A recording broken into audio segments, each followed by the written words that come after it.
Hello, my name is Liam Wong. Today we're going to talk about hormonal control and the feedback mechanisms in the reproductive cycle for non-gravid females or females who are not pregnant.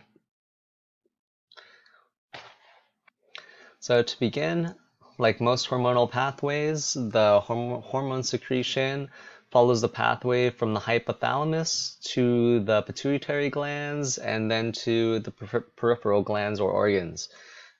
Specifically for the menstrual cycle, it will travel from the hypothalamus to the anterior pituitary and then to the peripheral gland. So there are four distinct phases in the menstrual cycle, reproductive or menstrual cycle, marked by changes in hormone levels. And these, I color-coded the slides so that it will be easier to follow along. This first phase will be this purple phase, which is the early to mid follicular phase. The next one is this green phase right here, which is the late follicular phase and ovulation. The third phase, the yellow phase right here, is early to mid luteal phase. And this red section right here is the late luteal phase. So the most important hormones in the reproductive cycle are these listed right here. The very first one we're going to talk about is GnRH, which is gonadotropin releasing hormone.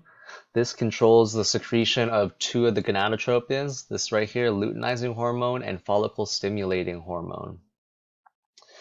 Luteinizing hormone is going to be responsible for stimulating the conversion of cholesterol to androgens. Follicle stimulating hormone is responsible for stimulating the conversion of androgens to estrogen. Now, these two gonadotropins have additional responsibilities, which we will talk about later. But in general, all of these are extremely important for the sexual development and progression through the reproductive cycle. Inhibin, which we will also talk about later, will inhibit FSH secretion during the LH surge.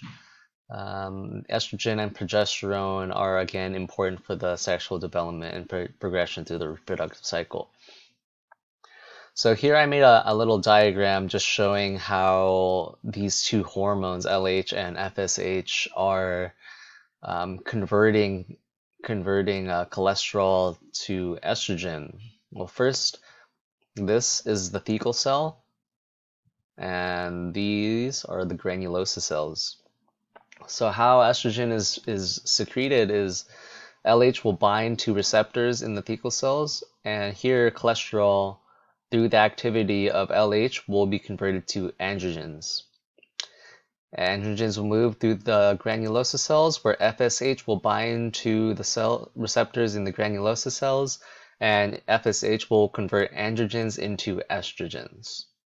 Estrogen levels are extremely important in terms of the feedback mechanisms for controlling hormone secretion. So from early to mid follicular phase, this purple phase right here, we have rising levels of estrogen. And this will exert a negative feedback mechanism to ultimately inhibit the hypothalamus from secreting GnRH and inhibit the anterior pituitary from releasing LH and FSH. The decrease of FSH and LH ultimately results in lower levels of estrogen. Next, we have the late follicular phase, this green bar right here, and this marks the time of ovulation. So LH, being an extremely important hormone, surges during this time and is responsible for many things. The first being it will trigger the ovulatory phase. Estrogen will, and how this works is estrogen will peak and exert a positive feedback mechanism and will produce tons and tons and tons of LH. During this time, FSH is actually inhibited by a hormone called inhibin. It is produced by the granulosa cells of the Graafian follicle. And LH again is essential in this phase because it is responsible for releasing the ovum from the Graafian follicle right here.